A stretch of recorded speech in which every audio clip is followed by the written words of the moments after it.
11 seconds remaining. One last rush perhaps for the Flyers. Giroux to Hartnell. To Giroux. Giroux holds all the way across. Prager scores!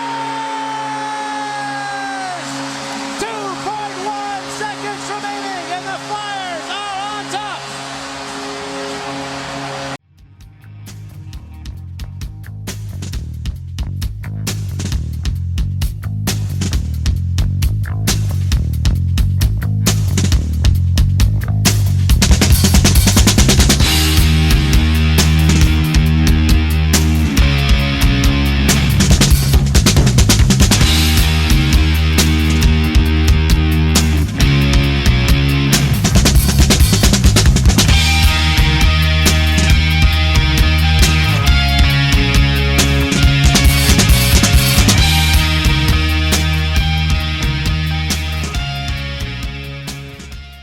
Hey everybody, it's Isaiah, and I'm here with Chef B, who's going to tell us about one of our sponsors here. Chef?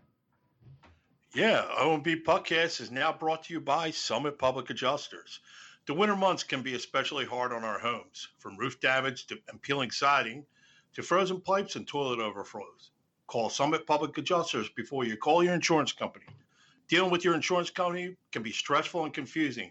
Let Summit Public Adjusters take the stress out of the claim process by having our guys work for you. Get the most for your money and your repairs. The next time the big snow or the rain leaves you with some home damage, contact us for a free consultation. Summit Public Adjusters are licensed in Pennsylvania and New Jersey. Learn more at summitpublicadjusters.com or call 215-752-0560. Just tell them that the chef sent you. Yeah, what was that number again, Chef? 215-752-0560. That's terrific. All right, we're going to carry on with the rest of our show. And we are back. It is your host, Isaiah. Welcome to the O&B Puckcast, episode number 253. We're brought to you by FlyersNittyGritty.com, Summit Adjusters, and of course, Jim South Street, 400 South Street in Philadelphia, PA. 40 years of the finest cheesesteaks, hoagies, and fries in the grandest Philadelphia tradition. You know you want one. So if you're down there, check them out. Jim South Street, 400 South Street in Philadelphia, PA. So the Philadelphia Flyers, the trade deadline has come and gone. We had a special show over the weekend about it, and we have a lot more to cover tonight with a very special guest. So just a little housekeeping here. The Flyers have gone 0-4 since our last regular episode. They're 27-30-8 for 62 points. As we are recording, they're still 6 points out of a playoff spot. There are 6 teams that are ahead of them in the Eastern Conference wild card race with 17 games remaining. So I think we all understand that the Flyers are looking more towards the future. So before we go any further, let's bring in the panel. Always to my left, what's the opening thought for you, Chef B? Can't wait to talk to JJ here about the picks. The trades that were made and possible picks that could happen down the line, and all the movement in the league. So it'll be fun. I can't wait. No doubt. The great Dan Silver. What's on your mind tonight? Yeah, excited for our special guest today. And, as we'll all talk about, I think we're all pretty enthused with the deadline moves. And I think most of the fans were pretty enthused, judging by the reaction, social media. So, yeah, it'll be, looking towards the off season and hopefully some fun things coming up. Great. Okay, so without any further delay, he's only been the Flyers play-by-play announcer for 31 years now. Jim Jackson joins us. Jim, how you doing tonight? Good. I've lost count how many years it is. I stopped counting several years ago. But thanks for reminding me how old I am. That's this is an interesting time of year. You're hoping to be in a race for the playoffs. You were in a race for the playoffs not all that long ago, but it can turn quickly, and it has on the Flyers in terms of legitimately being in the race. The numbers say they're still alive, but you detailed it pretty well. They've got so many teams to climb over that it's going to be tough. But the trade deadline was perhaps even more important to where this franchise is headed in terms of the rebuild, and I think Danny did ace it. So we can talk about that, but there's a lot of things even in the the games remaining in the season, even if the team is out of the playoff race, that you really need to watch, and we can talk about that too. So lots to talk about here, guys. Yeah, definitely. So, I mean, what were your general impressions about what Danny Briere was able to accomplish? I mean, even going back to the Frost and Farabee trades, that just everything he's doing has a certain kind of signature and a forward-looking kind of message that he's sending to the fan base and the club itself. It does. The Frost Farabee trade on face value, if you go player for player, was probably a win for Calgary. I mean, you're talking about two players reaching their primes, for one player reaching his prime and one kind of a journeyman who you didn't think the Flyers were going to hang on to, and then the second and seventh round picks. But if you go player for player, at least you might say Calgary is the winner there. We'll see. I mean, both Morgan and Joel, as much as I love the two kids, had not reached the levels we were hoping they would reach here.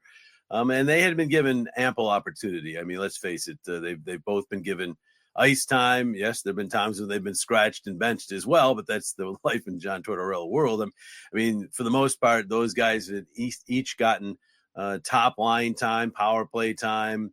Joel maybe not as much as Morgan, but he even saw some power play time in his time here. So, and they were what they were, which was solid players, but I think the Flyers are now looking to find ways to get better than solid players. And so while maybe not in this trade, we'll see about Jacob Pelletier. Obviously, Kuzmenko's already gone. They cleared space, and that's really what he was doing with that deal. Joel's contract was pretty heavy. Morgan's was probably going to be relatively heavy starting next year. So they now have freedom. They already had some because the cap's going up, but now even more freedom to maybe get creative this summer, maybe next summer. Not sure when, but it's coming. They've got a ton of picks. They've got a ton of space. Do the math. When you have a ton of picks and a ton of space, you're probably going to make some deals to get some players. You're going to sign some free agents, maybe some offer sheets. The only thing with offer sheets, you have to trade or have to give up your own picks. And it's certainly looking like the Flyers picks are going to be the best picks that they have going into this next draft. So I don't know as if they're going to want to give up like a 6 or a 5 or wherever they're going to end.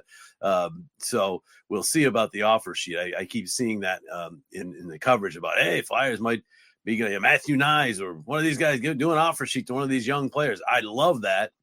But you don't want to give up a 5 or a 6 unless you know. And Matthew Nyes is pretty close to that value, I would say, but I don't know if he's quite there. So we'll see about the offer sheet idea, but this is just some of the options he's going to have now after these trades. So the Calgary trade was about cap space. There's no doubt about it. And hope that maybe Pelletier, with a change of scenery, will blossom. Haven't seen it yet. Got to be honest. I read a lot of scouting reports on this guy. I watched him a little in Calgary. I talked to the announcers in Calgary. I'm not seeing the same player that was described, nor that I saw in Calgary. So he might be having a little bit of an adjustment to new surroundings. He hasn't gotten prime ice time. He's been basically fourth line 5 or 6, 7, 8, 9 minutes. So maybe with some of the other forwards gone, Scott Lawton gone, maybe he can move up in the lineup a little bit. We can see. I mean, that's probably what the rest of the season is about, seeing about some of these players. So I assume we'll probably get a look at Pelletier playing a little bit higher up in the lineup at some point so that you can find out about this guy. But for the most part, that trade was let's give us some more flexibility going into the offseason, going into next offseason. And then the trades on deadline day. The Scott Lawton trade, I don't think there's any way you can look at it other than saying it's a home run, not because they didn't give up something. They gave up the heart and soul of their team. So there's a lot that they gave up. But they're also giving up a guy who's probably a third line player at this point in his career. He can move up short term to first or second line. He can play in the fourth line as well. Very versatile. But in terms of on ice, they gave up a bottom 6 player probably and got a first round pick and a prospect. You don't usually see that. So I would say from that standpoint, it's a good trade. It kills me. Scotty is one of my favorite Flyers of all time. I mean, I've in my 30 plus years, I've covered a lot of players, and he's at the top of the list in terms of being a stand-up guy, being a funny guy, being a great guy just to be around, watching him go from a kid to an adult, as we see with so many of these players. So that's tough. There's no question. And I do feel as though the team is kind of reeling a little bit from an off-the-ice standpoint because of the loss of Scott, which may have contributed a little bit to the weekend games. I mean, as pros, they're supposed to overcome that, but these are not robots. These are human beings. And I know if, a broadcast partner of mine got traded in the middle of the season, to be a little adjustment for me too. So I think that that's some of what's going on.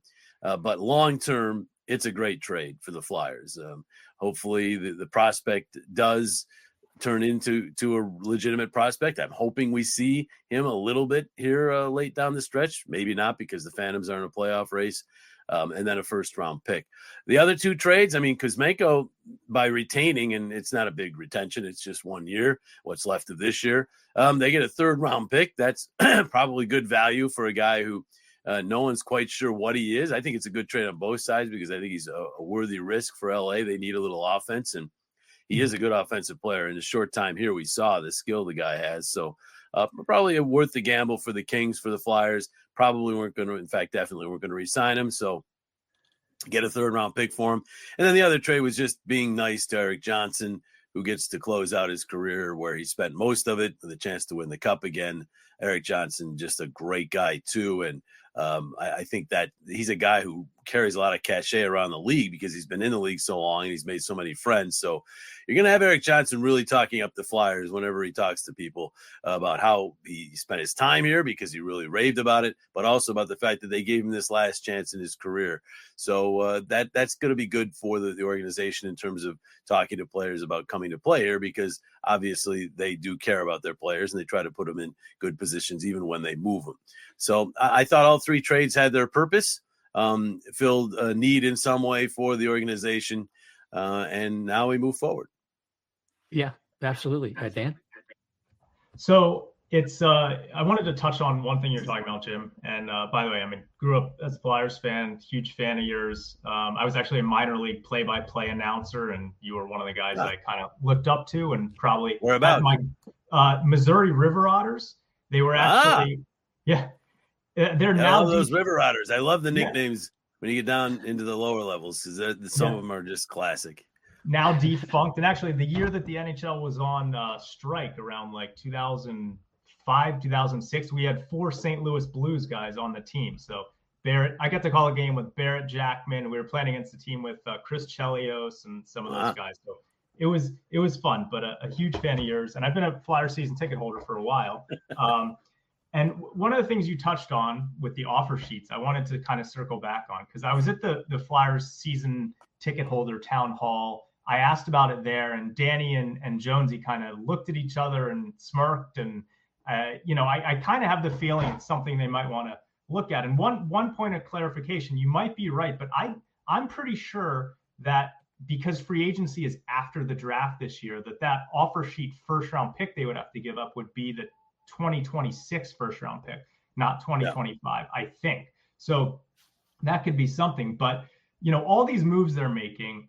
That's a good point on the pick, although they may be looking at a relatively high pick that year too. And they will give up, as of now, their only first round pick. So you like to give up the pick when you have other first round picks, as they do this year and now in 27.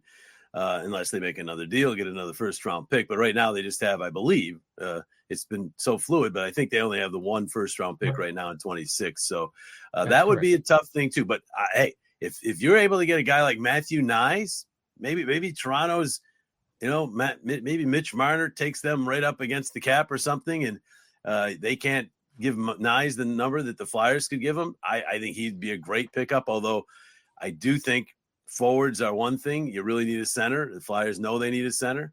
So I would maybe, if you're going to go offer sheet, that's a pretty big, you're going to give up some draft capital. They might be looking in some ways at a center. And I have to look at the restricted free agent list of centers. I haven't done that yet. So a few interesting guys. One, a guy, and I'm sure you've seen these guys play. The two guys I was going to ask you about are in the West. The one guy I've heard his name a little bit is Gabe Vilardi, who came into the league as a center. I think he's now playing wing for the Jets. He is. Wasn't sure if you had any thoughts on him. And then, Mason McTavish is another guy who, a possibility. But what do you think of those two guys as potential offer sheet targets? Well, I think Anaheim has enough room that it won't be. I mean, they could probably match. Given their roster is so young, I haven't looked at their cap to be honest with you, but their roster is so young. I can't imagine that they're up against the cap and the cap going up. I would assume they'd be able to match. They think pretty highly of McTavish. So, I don't know if that one's going to be available. Vilardi, we just got a look at him twice in a short period of time, and he was tremendous in those games. Does look more like a winger to me, but I haven't seen him play at center, so I can't make that judgment for sure. But I can tell you he's very smart. I can tell you he's got great hands. He's very smart in terms of those little in tight plays. The biggest problem with Gabe has been health. He's had it this year, so he's set career highs and everything. But the fact that he's set career highs and everything, and we're only 3/4 of the way through the season, gives you an idea of how injured he's been in his career. So you got to watch it when you're giving offer sheets. You've got to hit on it, right? Because you're giving up. You're going to sign him to a big deal in order for the offer sheet to work, and you're going to give up the draft capital along with it. Armstrong just nailed it for St. Louis because no one had used him, and he was able to get players without even giving up first-round picks. Both players were first-round picks, and yet he gave up second and a third, I believe, for Holloway and Broberg. So he really got it at the right time. I think now it's going to probably cost you more. You're going to get up into the first-round territory, and the Flyers have first-round picks to give up, but you got to hit right on them. And if you get a player and he ends up playing only 45, 50 games every year because of injuries, that's going to be a miss. So there is concern there with Vilardi with the injuries. Now, there have been players, Justin Williams comes to mind, who had injury issues early in their career and then turned into Ironmen. So, maybe Gabe Vilardi does that. He's still very young. So that's a possibility. As a player, just face value, you asked, I love him. He's a really good player. Would he be a center? I don't know about that. That's and the Flyers really want big centers. Vilardi's got some size, but I mean, I don't know. I'd have to research his history in terms of whether he could go back and play center. I mean, there was even talk about Mikko Rantanen playing center, right? When he was going to become a free agent, talk of putting him back in the middle. That's gone, of course. But so you never know what players that are wings now might have played center in junior or what have you, and can go back to there and maybe be that center. Those are guys worth exploring. If the Washington Capitals have shown us anything, you have to take some risks. They took 4 or 5 risks in the offseason, and they have all panned out for them. Headlined, of course, by P.L. Dubois, who's been tremendous, but there are other players in the list of players they went out, and even going back a couple years to Strome, who's been tremendous for them. You're going to have to find players. In other words, you can't buy high all the time. You have to buy a little low and hope that the change of scenery, getting them here, getting them with the right mix of players, whatever, turns them into better players. That's just, Tampa Bay's made a dynasty out of it. I mean, I can go down the list. Nick Paul, Hagel. I mean, these guys who were okay players, they were decent players. They go to Tampa and they become almost all-star level players, especially in Hagel's case. So you're going to have to do that. You're going to have to find a way to do that in order for the rebuild to work. People can talk about getting top 5 picks all they want. Top 5 picks, we know in Philly, are no certainty. And are they more of a sure thing than a second round pick? Of course, but there's still doubt even with the your top 5 picks. We can go down the last. Let's not count the last draft or two since they haven't had time to get here or at least establish themselves. Go back starting, let's say, the 21 draft or so, and we can go back 5-6 years and look at all the top 5 picks, and we're going to see a lot of them that didn't turn into great players. So that's no guarantee either. So the tanking and getting the high picks is not a necessary element of a rebuild. making good on picks like Braden Point in the third round. Those are things that, yeah, you can create a real good run when you get some of those. And then you also get players that you recycle into star players like Tampa does all the time. So we'll see. I mean, even Vasilevsky, where was he picked? I mean, so, they aren't all top 5 picks, and you're going to have to do well in the draft. This draft, if they end up making all these picks, 7 picks in the first 2 rounds, I tend to think they're going to either trade up, package them and trade up, or maybe package to get a player, whatever.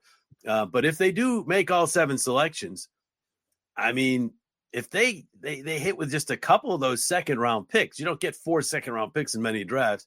They hit with half of them, let's say, and then hit with 2 of the 3 first rounders. You're not going to hit on all of them. That's 4 really good players you might be able to add to the mix. And this draft is interesting. It's not heavy in the quote, I hate this term, but the quote unquote generational players, because it's so funny. We talk about generational players. This is a tangent here, but we talk about generational players. Well, if it's a generational player, that means he comes along once in a generation. But yeah, we talk about generational players like every year in the draft. They can't all be generational players. We're finding out Connor Bedard might not be a generational player. It's Connor McDavid is a generational player. He doesn't come around very often. Sidney Crosby does not come around very often. I mean, generational players are generational players. And so then what's the next term they use? Franchise players. There's a different term, but elite. What's that? Elite's a good term, but I'm talking. It's not generational, but just below generational franchise superstar. Yeah, it's just below generation. It's escaping me right now. But franchise players. Let's use that term. Those are guys that don't come along very often either. There's probably none in this draft. We don't know that. There might be one. Braden Point's pretty close to a franchise player. He came around in the 3rd round, as we mentioned. So you don't have to get him in the top. But the Flyers, it looks like they're going to have 7 picks available in the top 50 to 55 picks of this draft. Draft that I've been told is pretty solid through about 50. It's not with the big names at the top. So this is the draft. You don't really need to have that 3 or 4 or 5. You can basically get some really good players all through the top 50, and the Flyers happen to have a ton of picks in the first 50. So it could be this could really set them up with prospects, and also prospects that can be traded if they make all the picks, and really, really make this rebuild go into turbocharge, as I like to say when Owen Tippett picks up the puck. It could really accelerate things if they do well with these picks. So it's a real important draft. Absolutely, Chef. So I want to go back to Danny. Obviously, armchair GMs that are all over the internet, Twitter, all that on social media. He was under a lot of pressure. People were saying he's not going to do anything. This is a dud of a rebuild. Same old, same old. The Flyers are 5 years away from 5 years away. That kind of thing. So, I mean, how much pressure do you think Danny was under? Or did he just? I mean, from all accounts that we can see on the outside, is that he didn't take anything. He didn't take. He just sat there. He did everything. He stuck to his guns. He got what he wanted. And, but realistically, how much do you think that people were pressuring him from inside, outside, or whatever? Or do you think that Danny even cares or feels that? I, first of all, think we all, especially those of us doing podcasts and such, pay way too much attention to social media. I can tell you, being out and about and seeing fans at the carnival or even at the Wawa or wherever, they aren't all as deep as those that are online following every move via their, whatever their app or website or podcast, whatever their way of following the Flyers is. Those are usually people that are really into it. And you want those fans, but they are not the majority of fans. So what we feel when we watch and look at all the comments underneath the YouTube clips of Flyers, or we watch other podcasts or whatever, we tend to think, after reading it over and over and over again, that that's how all the Flyers fans feel. I can tell you it's not. I've tried to work with the generation below me, which maybe, Dan, you might be part of that. The rest of us, I think, are closer to the generation where we didn't necessarily grow up with social media. But those who it's not always the way it really is out there. So that's first of all. I don't think Danny pays any attention to social media criticism. So that's the answer part of your question. Does he feel pressure? I think he feels internal pressure. I think he feels pressure from those fans who go to the games and pay for merchandise, the real fans, not social media fans who aren't necessarily fake fans. I'm not saying they're fake fans, but there are a lot of real fans who aren't as into it as those and help support the team financially by buying tickets and buying merchandise and so forth, and watching the games. Those fans, I think he knows, he feels, he wants to get this team and this rebuild turned around. But he's also a man with a vision. And that vision is to have this team be in consistent contention, not just for the playoffs, but for the Stanley Cup year after year after year in the not too distant future. We're not there yet, obviously. But that means when you guys go to whatever website you go to for your NHL predictions before the season in August and September, maybe you still are old-fashioned like me and you get the old Hockey News yearbook, whatever you use to get ready for the season, the Flyers are going to be one of those teams like over the last decade Tampa Bay's been, Colorado's been. Before that, Pittsburgh, not anymore. They've dropped off, and it will eventually drop off for all teams. But the drill. Florida's becoming that kind of team. Boston's been that team for a long time. Teams that almost every year, when they say, do they have a chance to win the cup going into the season? It's yes. The answer is yes. They have at least a chance. And it used to be like that here, right? 70s, 80s, 90s, aughts. It stopped about the mid-teens. It stopped being that way. Poor Dan that was never experienced that really. He grew up, I don't think Isaiah's in his in his 60s. I'm in my 50s. Dan's, I do believe, is in his 40s. So we that's a good thing about this podcast. We represent three different generations, and I think me and so Isaiah, Dan experienced you experienced the late aughts into 10, 11, 12, 13, right? So the Flyers pretty much every year in that stretch after the abysmal season, 06, 07, the worst season in franchise history. Dan, it was Keith Jones' first year on television. I blame him every time I see him. But after that, 7, so 8, 9, 10, 11, 12, they were in the playoff mix. They went to the finals. They went to the conference finals. And the year after that terrible season, they went to the conference finals. They went to the second round in 12. So that was the end of it right there, Dan. You probably experienced the end of that. But before that, except for a 5-year period when they were getting Lindros, that was from 90 to 95. Yeah, 89 was the last year in. Yeah. So 90 to 94, they were. That's when I started. 90 to 94. That? 90 to 94 is probably, I was 11, 12 years old, started following them. And then right when I was maybe 13 is when they got Lindros. And that was sort of So you were there for the whole, they were in the playoffs every year. I mean, I came down here for Eric's second year and I didn't miss playoffs again until 06, 07. So, you were there. You've experienced it. It's been like that here before. Jonesy was here when it was like that. Danny's been here when it's like that. They know what this town's like when it gets like that. That's the vision. So that's what he is concentrating on with all these moves he made. Trading Sean Walker last year when the team was in a playoff spot.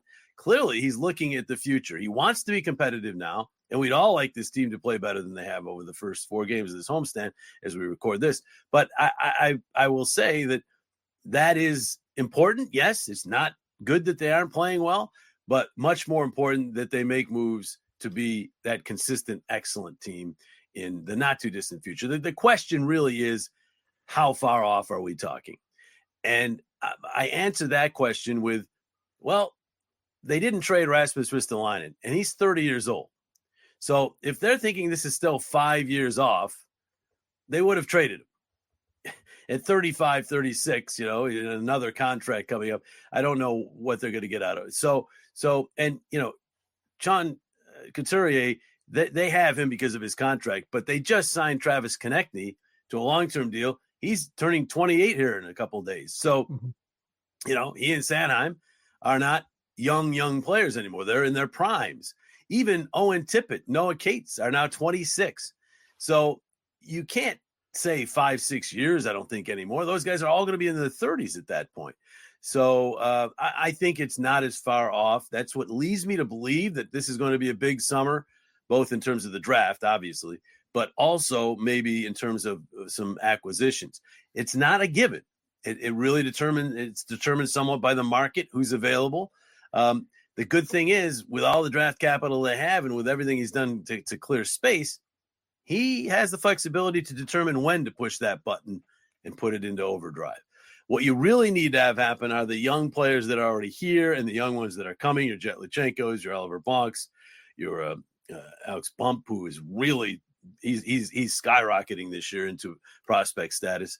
Dever Barkey, if he can, the size isn't too much of a problem. And there's others that these players are taking the right strides right now. This year, to me, has been hit or miss with that. Cam York's regressed, I really think, mainly because of a bad shoulder. I don't think he's even close to 100% and hasn't been since he took that hit early in the year. But it is what it is. He's going into a contract year. He's in a contract year, and where is he going to go with his contract? That's a big question mark. But then you look at the other young guys. Noah Cates certainly took another step up. Owen Tippett's been about the same. Tyson Forster, about the same. There's areas of Tyson's game that are better, but they aren't necessarily areas you're going to see on the scoreboard. I still think there's a 30-goal scorer in that body, so I want to see more of that from him. He's had a ton of great chances lately, just hasn't been able to finish them. But so you go right down the list of these young players. Bobby Brink, is he part of the mix moving forward or not? All these things. Emil Andre, we're gonna have to find out about. Jamie Drysdale, Sam Harrison. So these are big questions to be answered right now about the players on the team now, the young players, whether they're going to be with this moving forward. And they need to have this culture that they've built maintain. And this is a test for it right now because Scott Lawton was a big part of that culture. And Joel Farabee and Morgan Frost were part of it as well. And they're gone. So cultures, I don't think Torts even likes to use the term culture. I think he uses standard. Well, whatever you want to call it, it kind of morphs as the players change. And they've had here in the last 3-4 weeks some big changes to it in the way of subtractions for the most part. And so they are going to have to figure out who's going to be that guy that loosens this bunch up when things are tough, like Scotty Lawton did. Who's going to be that guy who kind of really lets people have it like Scotty Lawton did? Joel Farabee did some of that as well.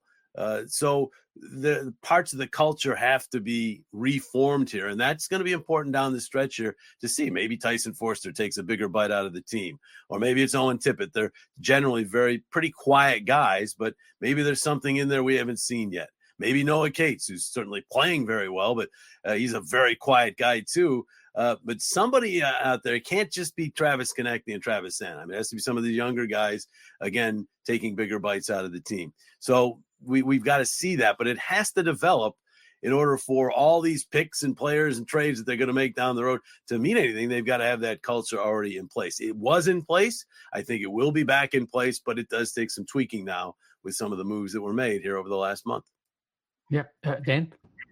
So over the weekend, the show that we did after the trade deadline, I actually talked about how just what you said about how the fact that they didn't move Ristolainen sort of leads me to believe that we may see an acceleration of the rebuild because, a guy like Oliver Bonk is probably 2 years away, 3 years away from making an impact, and hopefully he develops like they want. But my dream with what'll happen is hopefully they make a offer sheet splash. I don't know who it's going to be. We kind of talked about some options, but my pipe dream, and I know that guys like Heath Jones and Danny Briere want to shoot big and they want to put Philadelphia back on the map. And I know that unrestricted free agents, especially superstars, almost never make it to market. But my dream is sort of you free up enough money where, you can get a offer sheet guy this summer, and then somehow you woo Connor McDavid in the coming year. I knew it was coming. Next summer. So, I mean, I'm sure you would love calling hockey games with Connor McDavid, 80 times a year. But do you think that there's any kind of realistic possibility that that's something? Because I know they want to kickstart this rebuild, and I'm sure, I don't know. What are your thoughts on that? I mean, everybody around the league is dreaming of that. So it's I can't see Edmonton letting him go. I know they let go of Gretzky, but that was a whole different era. Their owner was in financial there were a lot of things going on that led to the Gretzky trade. So I don't really think just because it's the same franchise that they're going to – I think actually that might be more of a reason why it won't happen again. They don't want to be a franchise that gets rid of two of the greatest players in the history of the game. So – and he's also going to cost $20 million. So I think he's going to be upwards of $20 million per year. So he might not quite make 20, but I think he's going to be pretty darn close. The way the cap's gone up, Draisaitl already 14. And playing in Canada, they have to pay him more anyway, right? Yeah, and that's a problem with the league now. The contracts, as they're getting bigger, the tax issues becoming bigger. So Connor, if he's all about money, he won't be coming to Philly. He'll be going to Florida or Tampa or Dallas or Nashville. It's like how much money on a $20 million? That's a lot of money he's saving in taxes now. So if he's all about money, I think he's probably made enough. He doesn't seem like a real extravagant kind of guy where he's spending it all. He's probably going to be after a cup if he doesn't win one in Edmonton. So he may be more worried about the team he's going to if he goes. And that's a huge if. I mean, with the cap going up, I got to think Edmonton's figuring out ways now. They are the oldest team in the NHL. I have not looked at their contracts. I've got to assume they've got some that are going bye-bye. I know they have some that, Darnell Nurse that are draining on it that they probably wish weren't. But Draisaitl, you deal with Draisaitl. He's maybe the second best player in the world. So, and by the way, I don't like when we throw around that Connor's automatically the best player in the world, because I happen to think Nathan MacKinnon has been better than McDavid the last 2 years. So, and I watch Colorado games all the time. He's just as dominant and he's better in his own zone. So, we always throw best player in the world around because Connor McDavid is the most exciting player. He's the best highlight clip. Alexander Barkov's probably a better all-around player than Connor McDavid if you talk to coaches. Because Connor is still, to this day, not great defensively. He's better than he used to. He used to be poor defensively. Now he's okay. And in the playoffs, he kicks it up. So he's getting to the point now. He knows he's not young anymore. He's been in the league a decade. So he knows he's going after it. He's determined. If you saw the great the stuff in the room during the documentary about the playoffs last year, how much he cares. We all know he cares a lot. So he's working on his defensive game, but he's always still looking to bust the zone, which, I don't think Edmonton has a problem with that, because when he busts the zone, it's usually a goal if they get him the puck. But it does leave his team sometimes a little bit in trouble defensively. So let's just not say he's the best player automatically. I mean, Nathan MacKinnon does deserve some consideration. I do believe the 2 seasons he's had in a row. And he does pretty much everything McDavid does, except he's better defensively. So, I don't know how he can just slough it off as he's the best player in the world all the time. He's one of the best, no doubt. And I'd say the most exciting player in the history of the game with what he does at speed. But that doesn't mean that he's the best player, because hockey's played full sheet of the ice. All right. That's the soapbox thing. Can they get Connor McDavid? Now that I've ripped him, can they get Connor McDavid?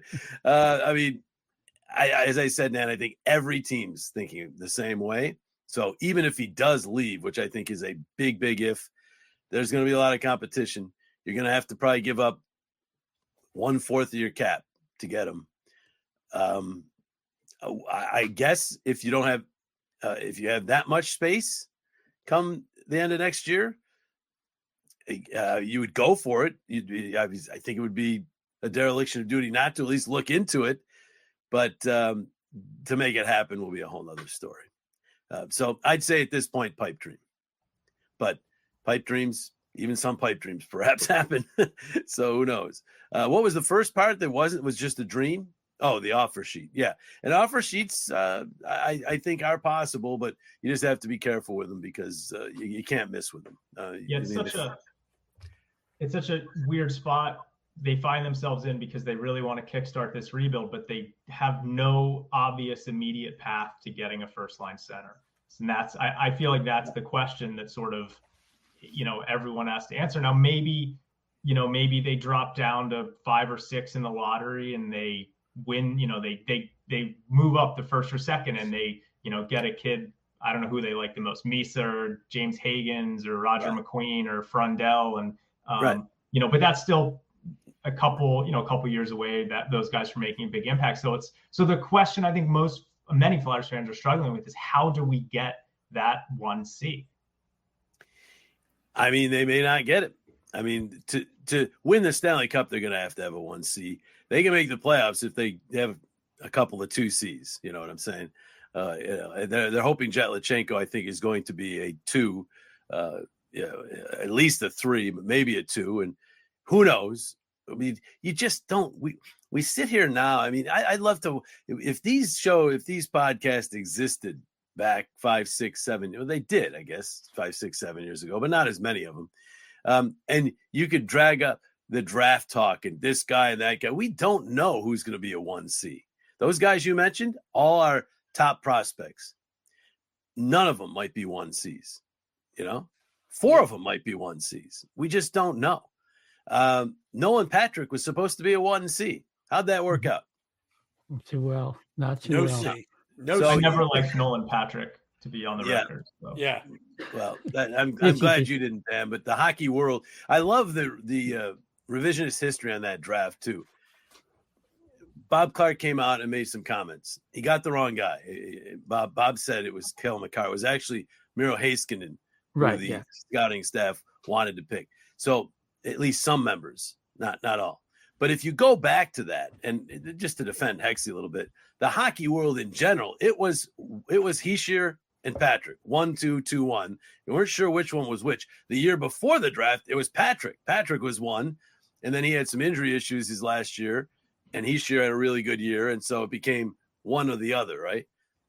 There was no Heiskanen, Makar, Pettersson, any kind of talk about any of those other players in the hockey world in general. Some different scouting departments, clearly, and some scouts fall in love with players or whatever.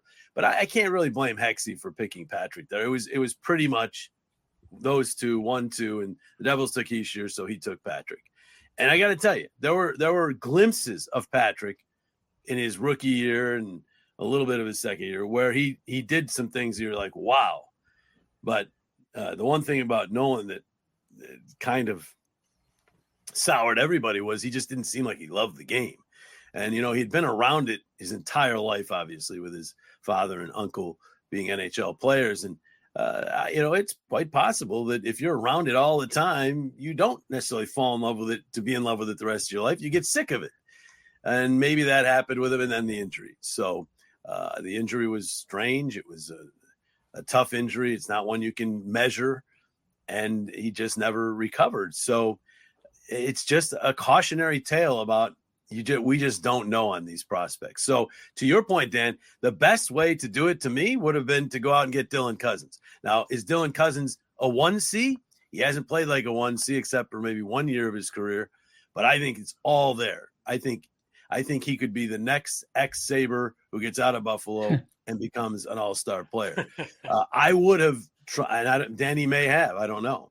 I would have done whatever I could to get Dylan Cousins in orange and black, but it's I don't know. He may have tried. The Flyers didn't have a Josh Norris, right? So, it's possible they just didn't have what it took to get him. But that's the kind of player that I think the Flyers have to be on the lookout for. A young, big, fast center iceman, and Dylan Cousins. Dan, to your point, is a case in point. You can get them. I'm not saying we don't know if he's going to become a 1C. I think he might very well, and at the very least be a very good 2C. And he was traded. So you can get them. Not as much anymore with free agency, more with a trade. So we'll see. They know that the center spot right now is a question area. Goaltending is another issue where Sam has to answer some questions here down the stretch, I think, or they may have to look in that position as well. So those two positions, I like their D setup. They've got a lot of good young D coming. I like their D right now. It's a pretty good group, especially if you can get Cam back to health and, playing the way he did last year.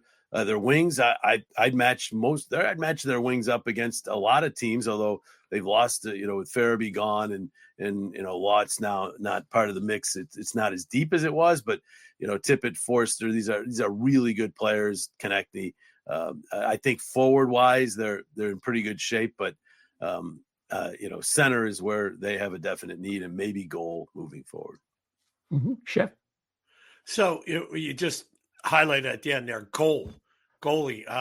Obviously, Sam's been better at the second half of the season, come back in a little bit of slump now, and Fedotov has been hit or miss. And, I don't even want to talk about the guy in the minors right now because it doesn't even matter. So my question is, if everything's looking up, I think you can look and you can see trending up. The only thing I don't see trending up immediately is the goalie position. I mean, Sam, I think, can be a very adequate backup. I don't know if he's starter material. Fedotov, I think it's just maybe the year he was out or a year plus he was out, it hurt him. But I know we have Zivgragan and Bjornsson. Thank you. Yeah. In the minors, but they're 3 years, 2, 3, 4 years away. So what are the Flyers going to have to seek somebody like a steady veteran, maybe Mrazek or something along those lines? I'm not necessarily saying him, but somebody journeyman. Steady and Peter Mrazek have been put in the same sentence. He's mercurial. Sometimes he's awesome, but steady, not one of his traits. Listen, I hear you. I mentioned it earlier about the goaltending. These are you might think, wow, the trade deadline's gone. They've traded their players. The playoffs look like a long shot. These are big games for Sam Ersson. He has to show down the stretch that he can get to the end of the line in a season. He 2 years ago with the Phantoms, he kind of ran out of gas in the playoffs, and justifiably so. He was playing every game and then had many overtime game that had to play the next day. And so I understood why he got tired toward the end of that run for the Phantoms. But then last year, he kind of got tired. It looked like as John Tortorella has self-admitted, was overused. But again, the same pattern where he kind of faded in the second half.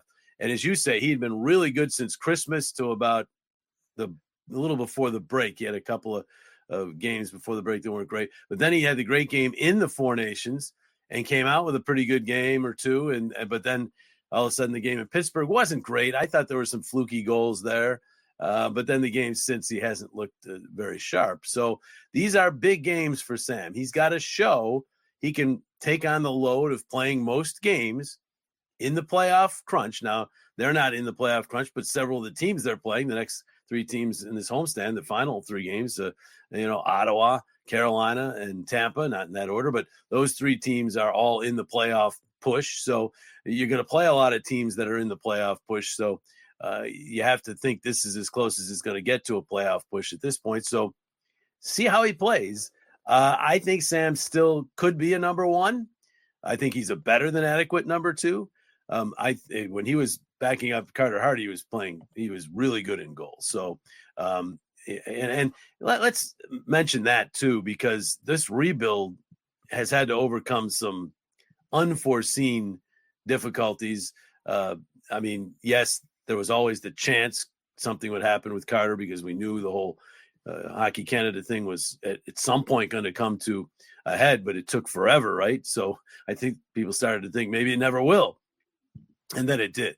And you lose your number one goalie, a very good number one goalie who was probably looking to take the step up to all-star status if he could have stayed in net. That's a big loss. Any team, you go around the league right now and take the number one goalie away, completely gone, just like that. That's tough. the Cutter Gauthier thing. They couldn't have seen that coming. I'm not even sure why it came, but it did. They adjusted as best they could, but they lost a top pick. One of your top, you talk about those top 5, 6, 7 picks, he was right there and they lost him. So, they got a Drysdale, a second round pick. They did the best they could. They were obviously operating in a position of weakness because they had to go and tell people that Cutter wasn't going to play for him. So that's not ideal to make a trade.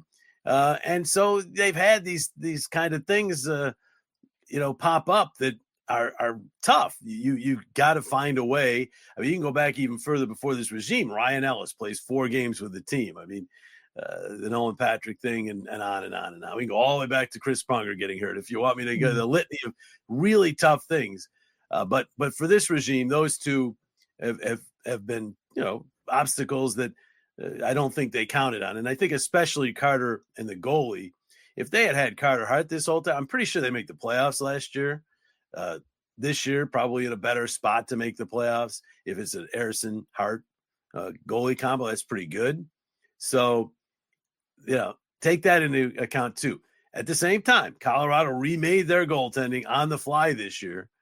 And it looks good. We'll hold off until the playoffs to make final judgment. But, Blackwood is a guy that a lot of people think can be really good. So we'll see. And Wedgwood's a good backup. So we'll see. So you can make moves to overcome these things. And I think they're going to get very active in that regard as they move into the off season and beyond. But the goaltending right now, I think it's all eyes on Sam here down the stretch. Got to see how he plays, how he handles playing a lot of games. Fedotov too, when he gets his starts, because he's still making the adjustment. He's not an orthodox goalie. So even when he's playing well, sometimes it's a little ugly, but he stopped the puck much better over really since the first 3 games of the year where he really struggled. He's been pretty good. I mean, he's a couple games in there. Maybe you wish he could have stopped a couple here and there, but he's been better. Is it up to the standard of being an NHL backup? I think that also still remains to be seen. And Kolosov, he's where he should be getting games in the AHL.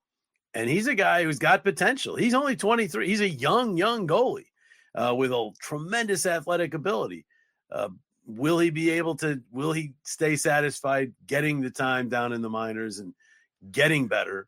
And maybe some of that potential can be realized, because you're right. The other two are a long way off. They're both prospects, but they're not even playing professionally over here yet. So those are not options for next year, certainly. So if all of these turn into nays, the answers to all those questions, I mean, I think they would have to go out and get at least a veteran goalie of some sort for next year. I mean, Aiden Hill, I guess, is probably the best of the veteran free agents. They could also work a trade, of course. Yeah, absolutely. Last one from me, Jim.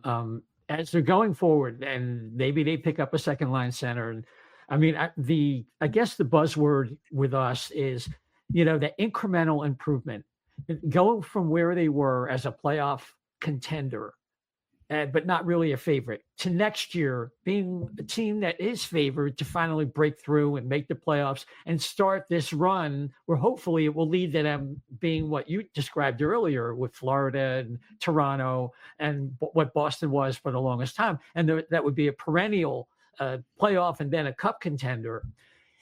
How much longer is John Tortorella going to be part of the picture behind the bench versus maybe in a role in the front office? Yeah, I don't have the answer to that question. It's above my pay grade. That's the pay grade of my former broadcast partner.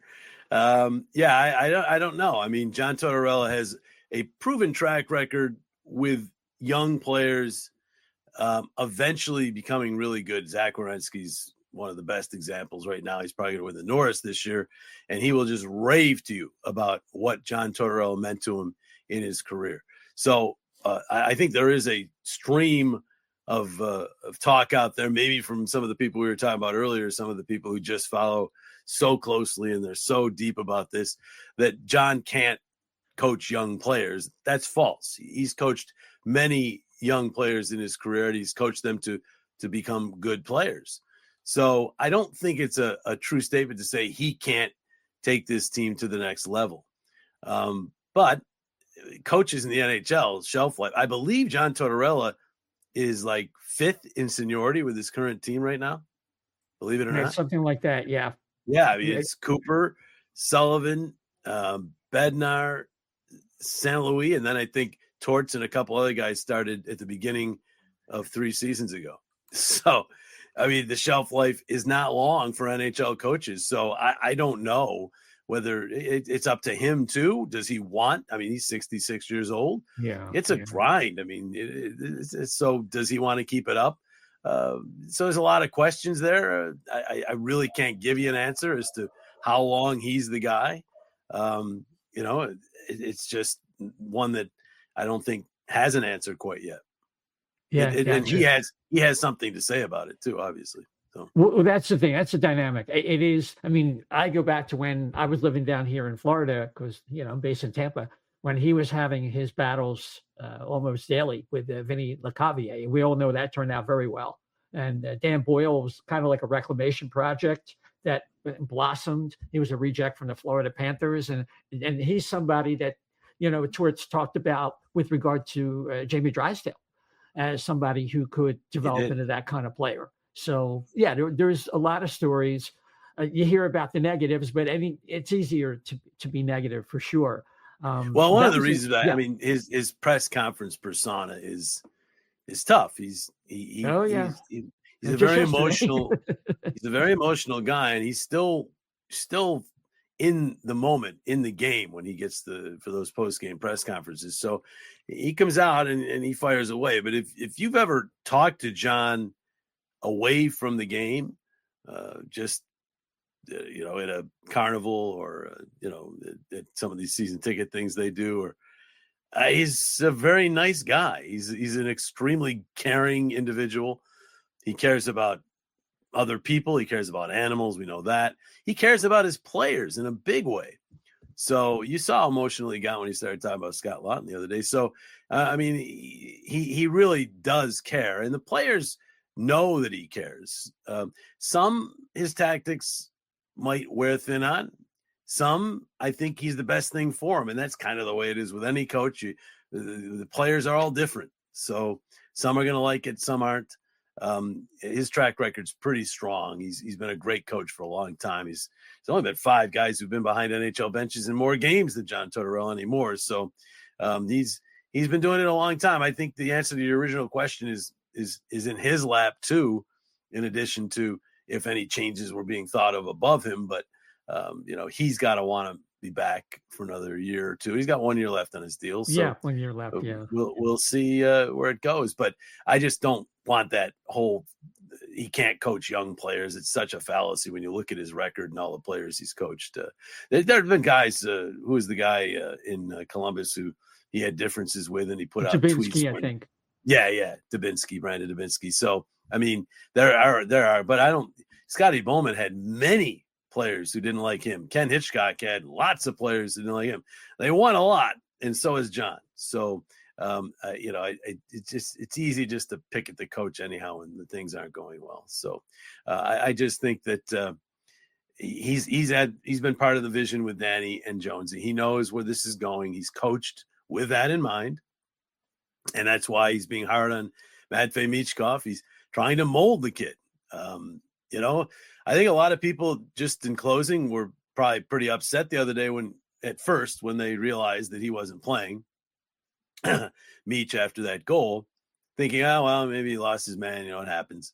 But then when TNT showed the whole shift, you saw how he made a couple of mistakes on that shift. It wasn't a great look for Meach. So, yeah, and then Torts afterwards said it was more than just that as to why, and I don't know what that meant. But the bottom line is, if he's going to do that, and he's done it before, and you don't punish him, he's going to keep doing it.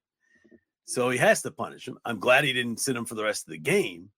He sat him for the period, got him back out there in the second. That's fine. And that's how you're going to mold this kid, hopefully. Because Matvei can't play like that. He just can't. Now, I will say this about him. He's not the fastest skater, So a lot of times he is cheating because he has to in order to do anything in transition. And that's because he's not a really fast skater, and he feels that's what he has to do. So sometimes he leaves the zone, he blows the zone a little early. That's all for that. And there is a happy medium there. You're like I was telling you, obviously David can skate like any he's the best skater maybe in the league. And he blows the zone, and Edmonton probably says, go for it. There are players who have that the real talent that you're willing to let them do that.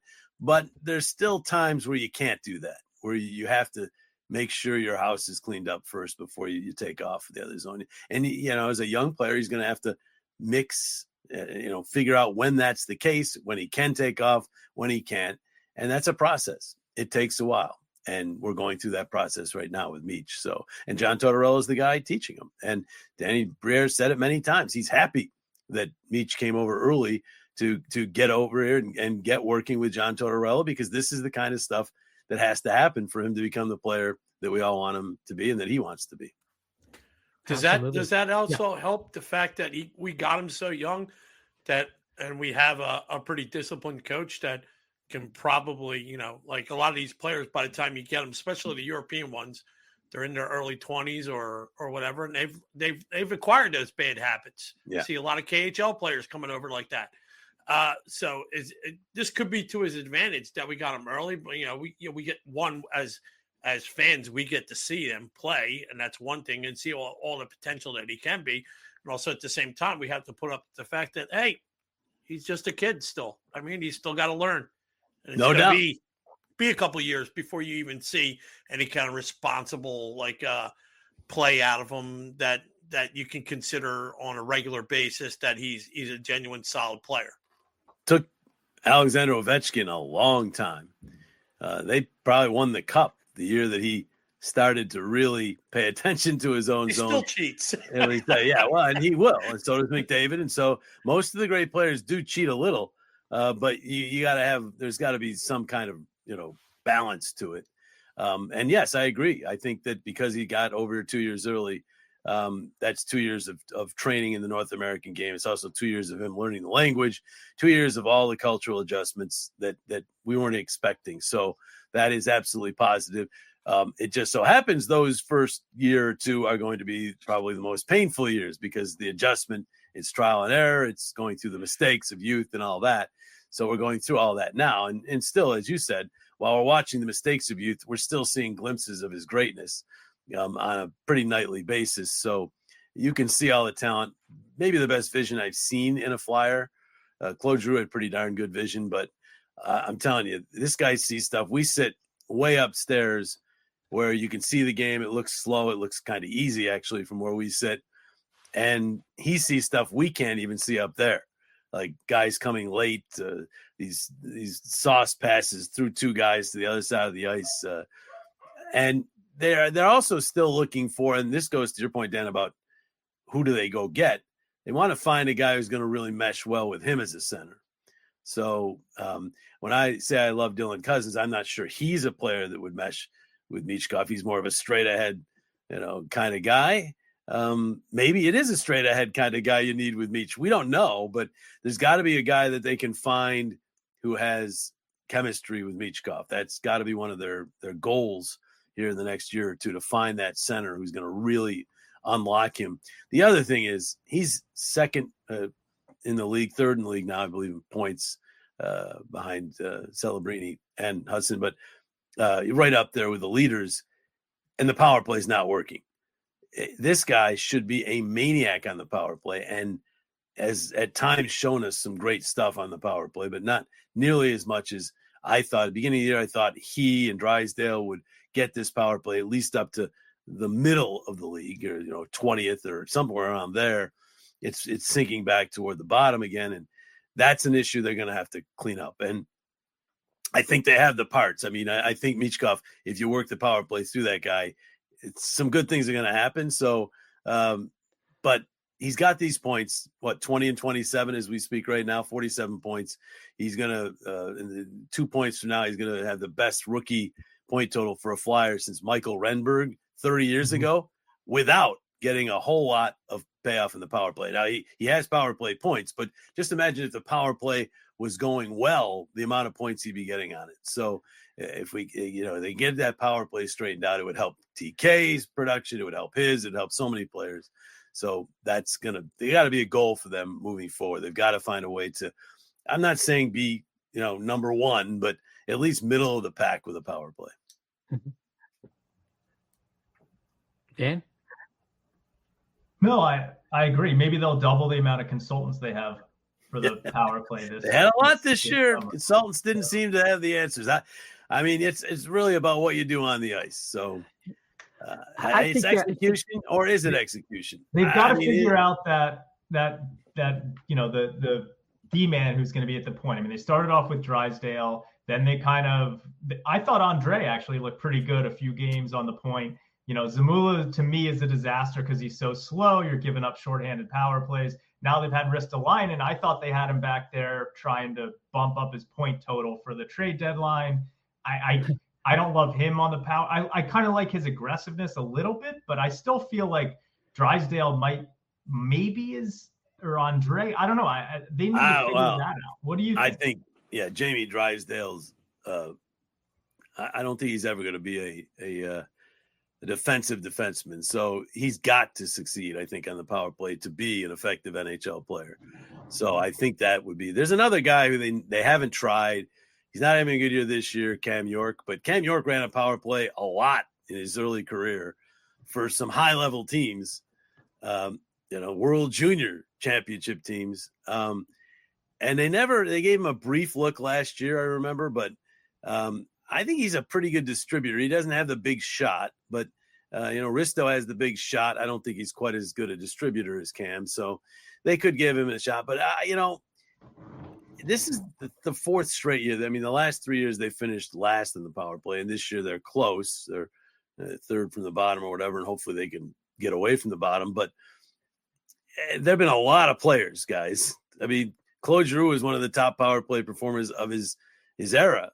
For many years, he led the league in power play points from the beginning of his career on. He's finally been caught by McDavid and Ovechkin. But, I mean, he's a great power play player. He was part of the first of the last place power plays, right?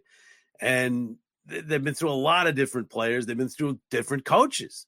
It's not all Rocky Thompson. I mean, he wasn't there the first year when they finished last. So I don't know what the problem is. I'm not good enough to. I mean, anybody who is should go right, to John Tortorella and say, I know what your problem is, because it's now 3-4 years in the making, and it's been a lot of different players. It's been a lot of different formations and strategies and so forth.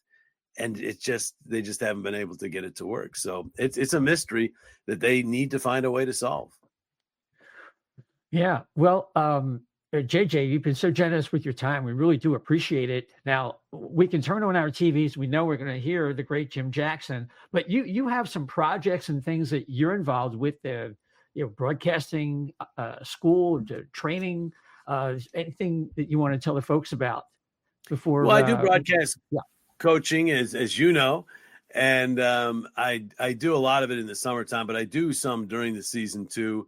It's basically one-on-one Zoom sessions where I do 3 on 1 hour, usually go more than an hour, for people who just do the one-on-ones. I also do group Zooms, which you took part in last summer, and I give you the half price on the one-on-ones. I give you 2 one-on-one sessions, and we talk about the business. Now, I basically tailor make it to what you want to accomplish in the business. So your goals were different than some of the guys who were play-by-play, or some of the gals who were sideline reporters, or a woman play-by-play announcer.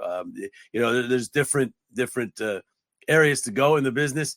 I've done most of them. I've done sideline. I've done some anchoring. I've done some talk shows. I've done play-by-play. I've even done a little analysis. So I just will tailor make it to whatever your goal is in the business. And then those who I think would benefit from it, I offer a job shadow of me at a Flyers game. And then I'm your mentor forever, as long as you want me, at least. And, to reach out to get advice or what have you, to vent. if you want, or to tell me how great things are, whatever. I'm here for you from that point on, as long as you want. So it's been great. I started it in 2020 when I got my summers free when the Phillies gig ended. And I've had over 100 students since, and ages 12 to 59, 60, 61, 62. How old are you? 65. Yeah, you are my oldest, 65. See, I didn't know you were 65. So ages 12 to 65. And so there's no real restraint on what you want to do in the business or age or anything like that. I would love to work with you. So that's what I do. And JimJacksonBroadcasting.com is my website. You can go there. There's information on the coaching. Any questions, just email me. Fantastic. JimJacksonBroadcasting.com. And thanks for more or less telling me I don't look like a day over 64. No, I thought you were late 50s.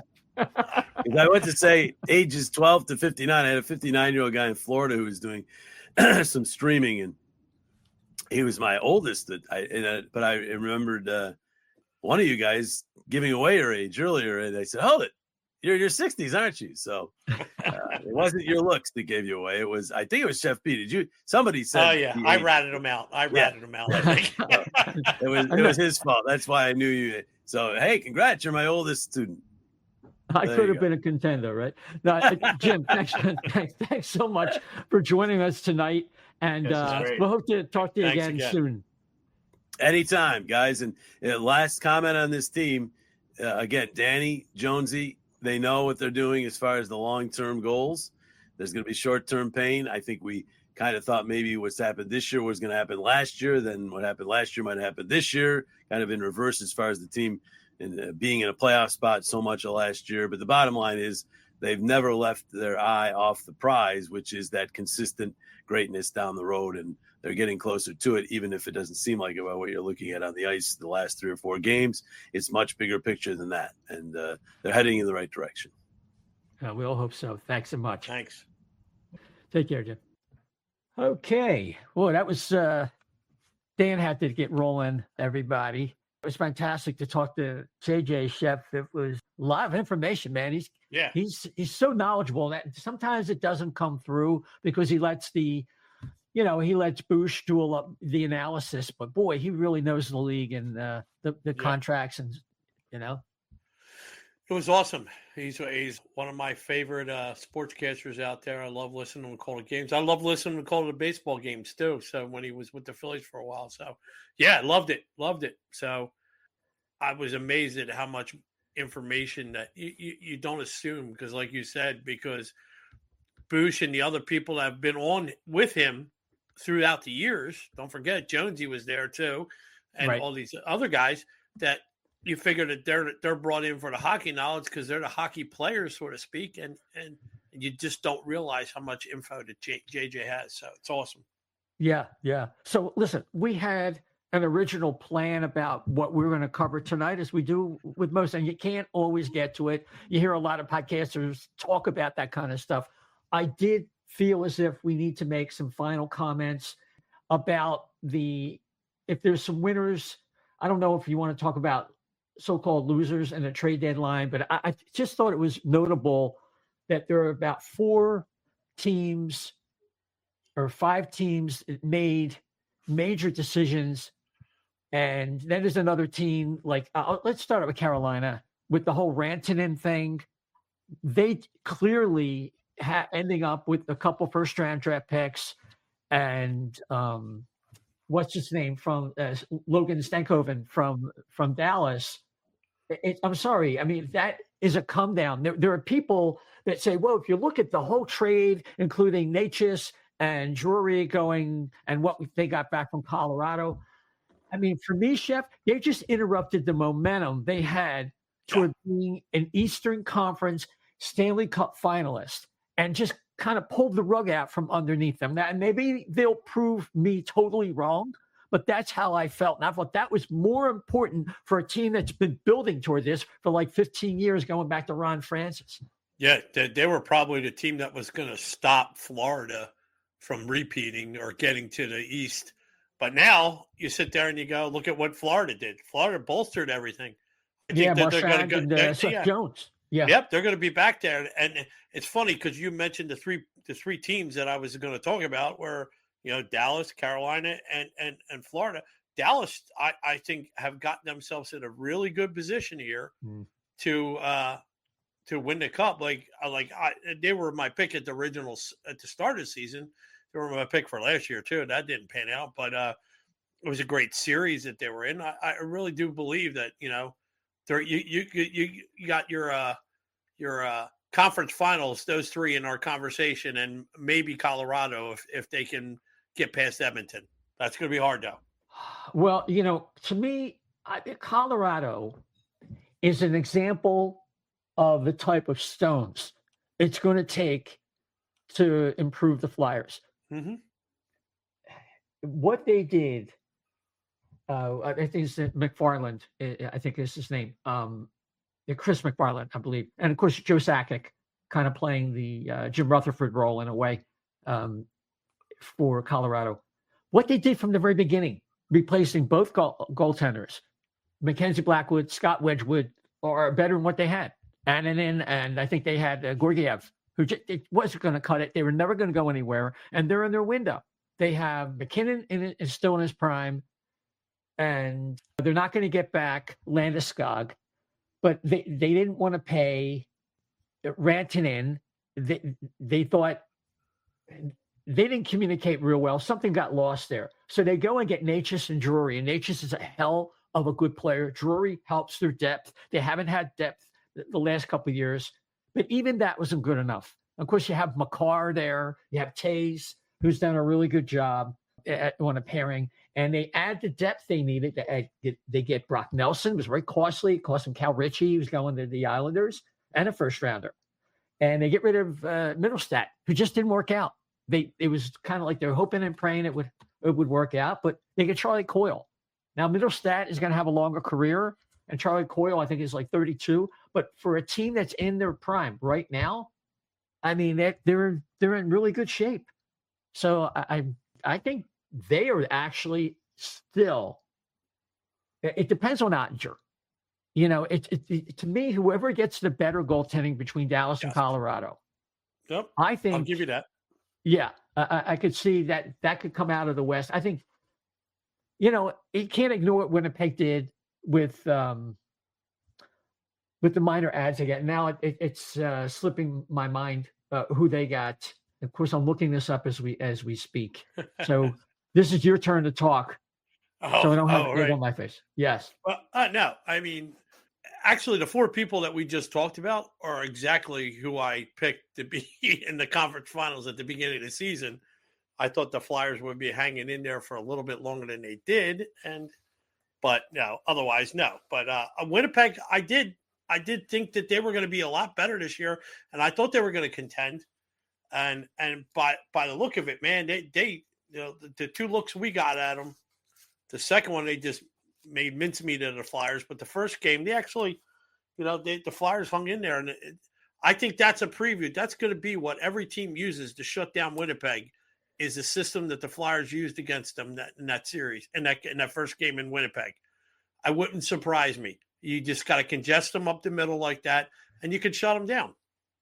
Yeah, they by the way, they added Luke Shen to beef up their defense. They did need that kind of experienced player. I know they have Stanley's a big guy, but I think that Shen is going to help out. And Brandon Tanev, a checking, like a third, fourth liner, has a lot of experience.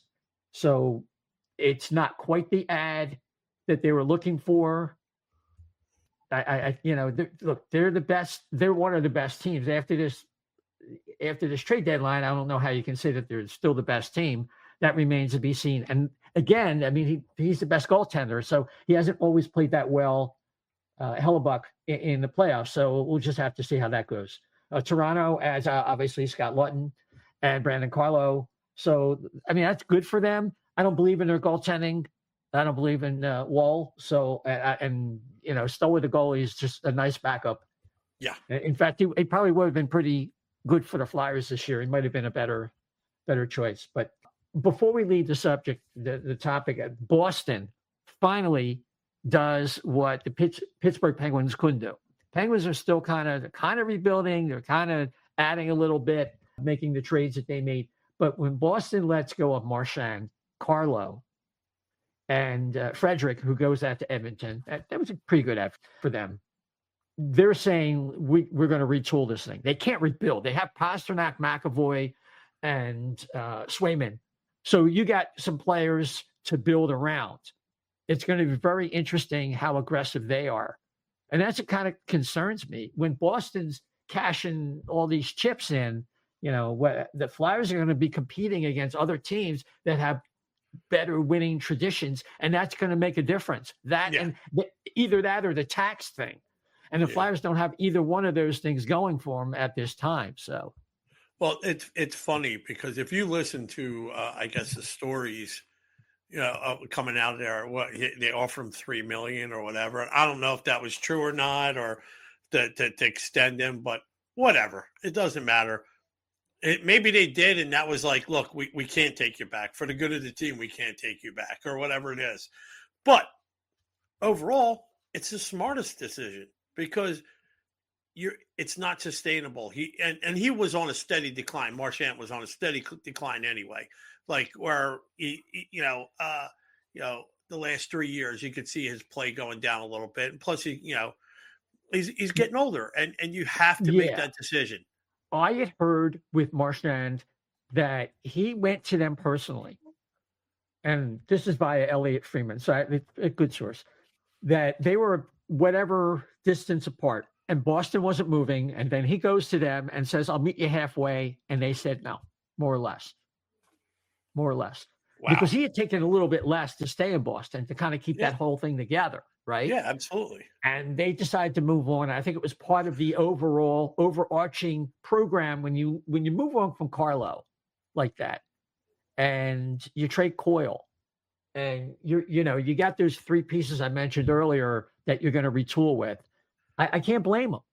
Should they be out there paying Brad Marchand whatever $1 million at this point? When they know you can't pay more for past performance. Nope. Now at his age, because he was drafted the same year. I think it was the same draft year as Giroux. It might have been. Yeah, or a year I later. remember they were in the juniors together. I don't know. Yeah, I'll take a look. You keep talking. Yeah. So you can't do that. And he was very emotional today online, and he really hadn't commented that much until, and you could see it, that he was really kind of taken aback. But he gathered himself and said, listen, these guys like Sweeney and are the best at what they do, and they have to do what's best for the team. And he gave it that, but it was heartfelt. It wasn't just, talking points that he was feeding to fans to put lipstick on the pig. It was a tough situation, but hey, that's what happens in the business. So we're not same year as Giroux. Okay, year. So that was 06, right? 06. A lot of good players that year. My God, I didn't realize it. Yeah, looking back, Flyers got lucky. The Flyers need that kind of luck. For all the bad luck they got, I don't think JVR was necessarily bad luck. The bad luck that year was just getting screwed out of Kane when you had by far and away the worst record. Yes. And then in 17, Nolan Patrick, the king of mope. I mean, JJ was nice. Yeah, he is the biggest moper in Flyers history. I've never seen anything like it. Just didn't like it. He didn't want to be there. I totally agree. JJ was much more professional, and it's just how funny is this? Who was number one in 2006? 2006. We just traded him. Oh, Eric Johnson. That's right. Yeah, for St. Louis. Yep, St. Louis. Yep. Yeah. He doesn't, didn't quite make it there. Then all those years losing and in Colorado. So it was really great that he won the cup, and now they got a really good chance. They got a good shot, like I said earlier. But so listen, these last 4 games, the Flyers have been awful. There are some arguments to be made that in the last game versus the Devils, their structure is a little bit better. But I think, like the national announcer said, the Devils are kind of playing a tighter, less risky game right now without Jack Hughes in their lineup, and kind of reformulating how they want to play because of that. So it's hard to say. It's really been awful to come off of that Winnipeg game and lose to Calgary And Winnipeg was like it was a mismatch in a lot of ways. The Seattle game was really another downer. So look, they play Ottawa tomorrow night, and because we're recording this on Monday, that's the only time we can really get JJ. And yeah, then they play Tampa on Thursday, and these are all home games. And Carolina on Saturday night, and then they're in Tampa on Monday the 17th, and I think we're going to come back at you on the 19th. So it's going to be about 10 days before our next show, or a week from the time. This will probably get released on Tuesday or Wednesday, this show. So anyway, I think that's it. You can catch Dan Silver on X and Blue Sky at dsilver88, at dsilver88. Chef, what are the last words you have for the folks tonight? Well, I will just say this. That 2006 draft also presented another Flyers great that we have not touched upon. He was drafted in the later rounds. He wasn't drafted by the Flyers, but he ended up the great Andrew McDonald.